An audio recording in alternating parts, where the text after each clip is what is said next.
Well, hello, happy Thursday to you. We are going to debrief last night's council meeting. Got a lot to cover, so let's get right into it. Again, I'm doing this because this is what I plan to do as your mayor after a council meeting. I would like to debrief what was said, why decisions were made. Obviously, as just a resident who is sitting in the gallery, not on the inside, I can't explain all the reasoning, the why, the what we're doing, how it fits into the greater piece, the goals, the vision for St. Stephen, the horizon of where we're going, who it benefits, what the drawbacks are. I can't say all of that, which is what I do intend to do as mayor and as the spokesperson for council. Again, council functions as a unit. There is no I in council. And so when the mayor speaks on behalf of council, it's kind of explaining what is going on and where we are going. But I guess right now I'm functioning more like a journalist who, this is like the Coles notes or the Spark notes. Do you remember that? Am I aging myself from back in high school or university when you didn't want to read the full book? You went to your local bookstore and you got the Coles notes for Wuthering Heights because you're like, I don't want. I'm an English lit major, so I did read all that stuff by the time I got to university. But I think now you could probably just hit up AI. But this is like that, where I'm going to give you a breakdown of what was said in the meeting, what decisions were made, so that you don't have to attend or watch, which I am not encouraging. I do recommend that you attend the meetings if you can, council meetings, watch the meetings. Last night was a painless 35-ish minutes or so. And as I mentioned yesterday, this is the heartbeat of the town. This is where the decisions are made. It's the bread and butter. It's the life or death, whatever you want to say without getting melodramatic. All right, here's the rundown. So the meeting started last night after, adoption of minutes and the agenda and all that stuff with public comments.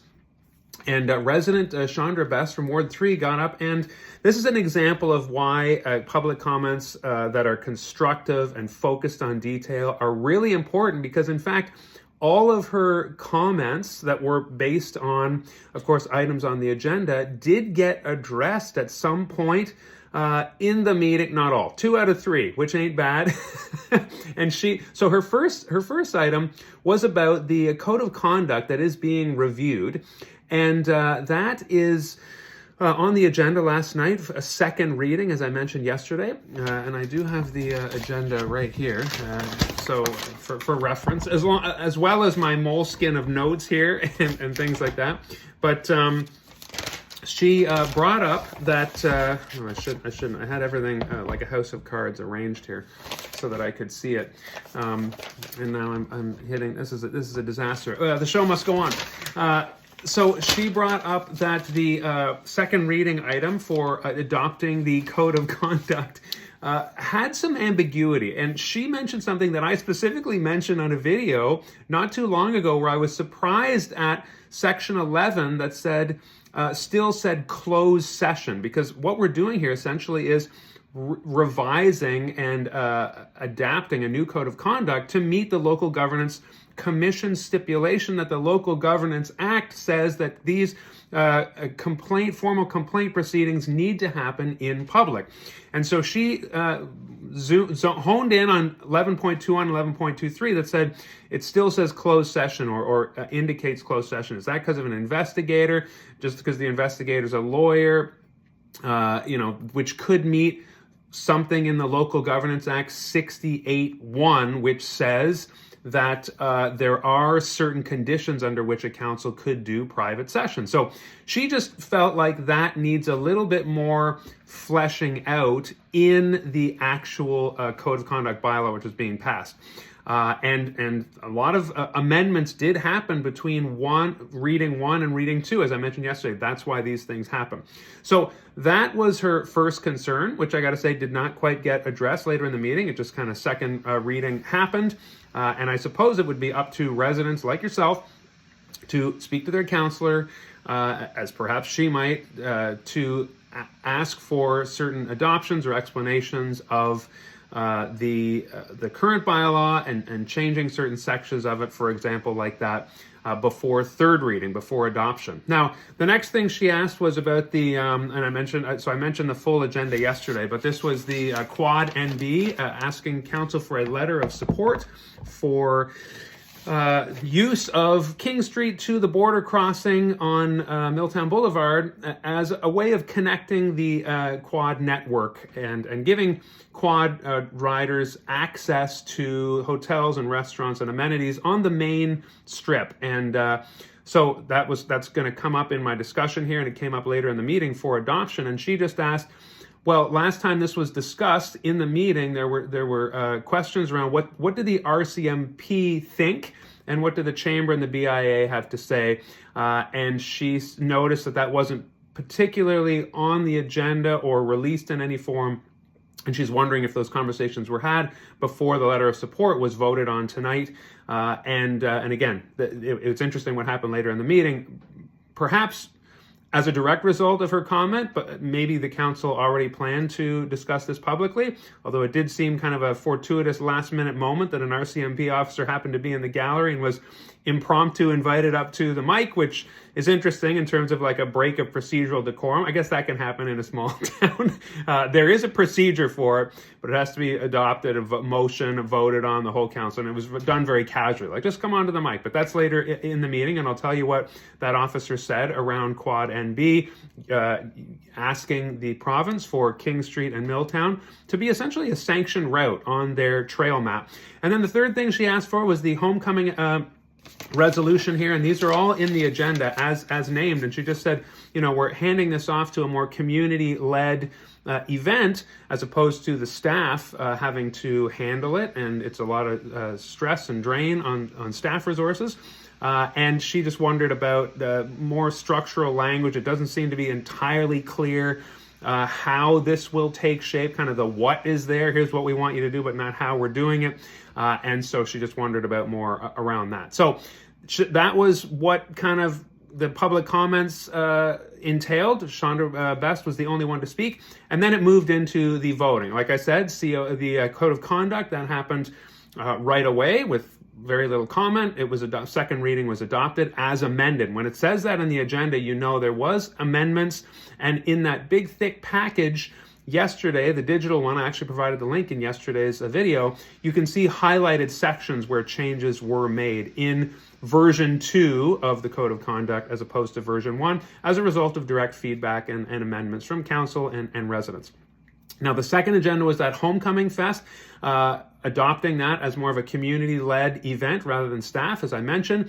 Councillor Greenlaw right away did mention that he'd like to see a very smooth handoff. He'd like to have like a board in place, a chair in place before staff hand that over. Another councillor mentioned that I believe Councillor Wheaton said that there's a meeting with Calais about this because it's a joint event. So there is that concern about a handoff and a smooth transition really does seem to be part of the plan here.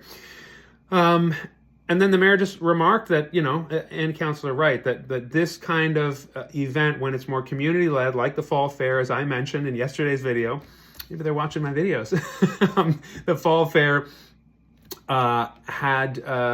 is a huge success. It takes a full year to organize something that successful based on just volunteer involvement and community involvement. And so there's hoping that the International Fest can become that. And then Councillor Rodas, interestingly, suggested that a hockey game similar to what Border versus Order last week, which is a huge success, a fundraiser for the Willow Center, maybe that could be part of the festival. The festival happens in the summer, but a hockey game could start like ramping up some interest around it. You could pass out brochures, that kind of marketing the event and getting people excited to volunteer and carry the torch into the summer. So good ideas around that, good community energy about that. And, this is Inspiration Week, and I have been talking to you about other community examples where, and I will tomorrow, one more, about the community leading these incredible initiatives to make life in the municipality and the town better.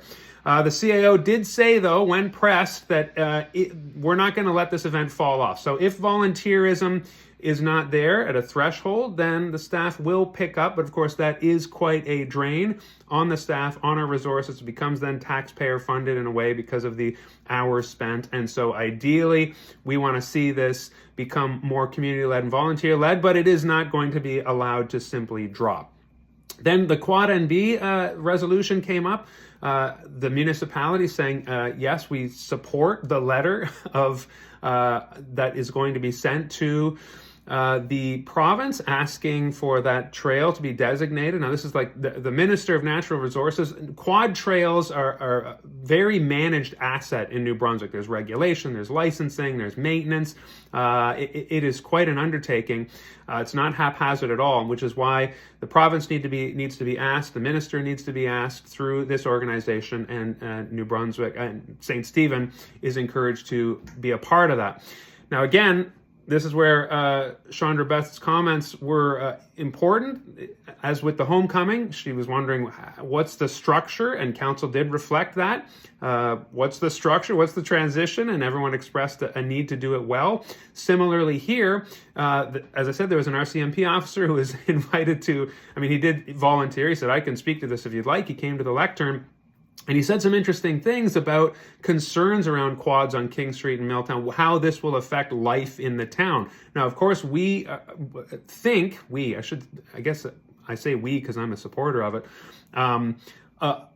access to amenities, hotels, restaurants, connecting the southern trails over in Calais and Maine it's a very specific route, Milltown Boulevard, King Street, and then beyond the highway, and that's access to all the trails throughout the province, right? So this is meant to be like kind of an L-shaped link, it's a specific spot on the map designated. There were mentions around, Councillor Corner saying this is not willy-nilly ATVs ripping through town. And also, and I got to say, I had some concerns with family members about this. Does this mean, ATVs...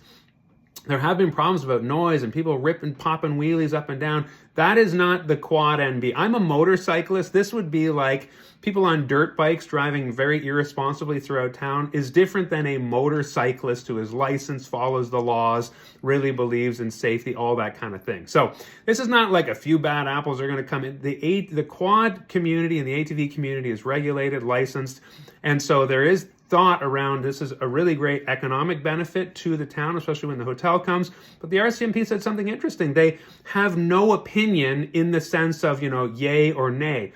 The officer came, said they are required to police what they are presented with. And so this is a presentation, he said, in the sense of they're now going to be presented with quads and ATVs coming down if this moves through.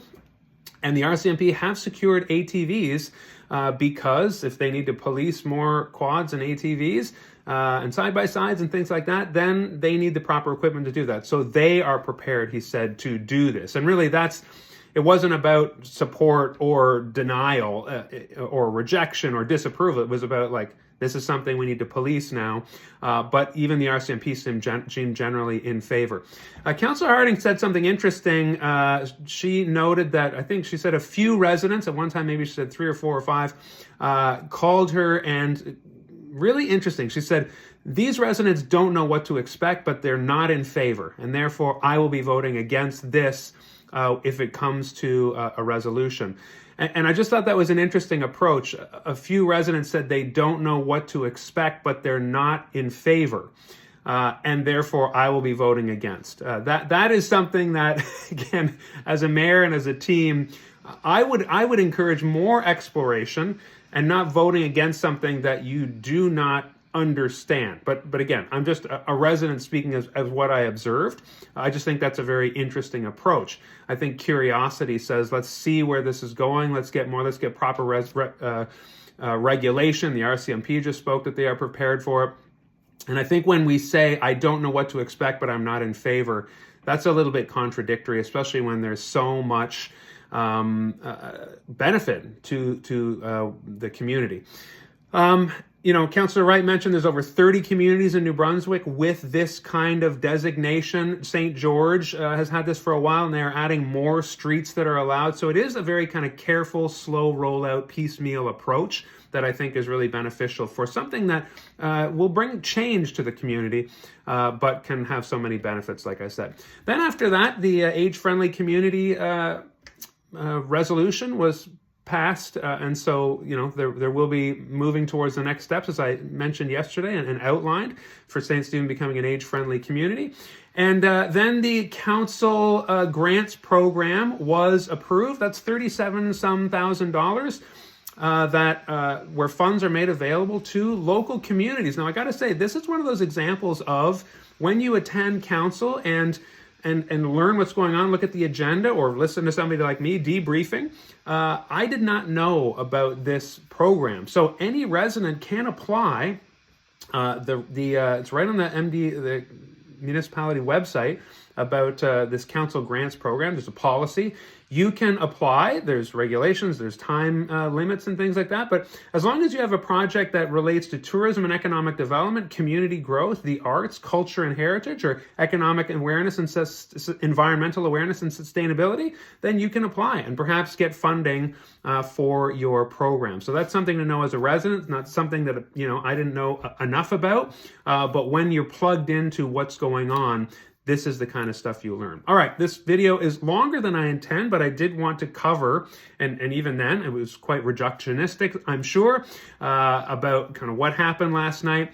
And as mayor, I would want to get on, and maybe even live, just talk about what happened, what decisions were made, why they were made, what next steps are, and what concerns are. I do have that 5-stage action plan that every decision, things like last night, we talk about where we are moving, how we are moving through those 5 stages of action, so that there's clarity and we always know where a project or program or decision is in that pipeline. All right, that's it. That's long enough. Have a wonderful day. I am going to be back tomorrow with more, another great inspiring story of a community where everybody pitched in. Until then, though, buildupststephen.ca. You can check out my commitments, my priority, and more detail on that action plan. Take care of yourself today and your neighbor, and let's build up St. Stephen together. Cheers.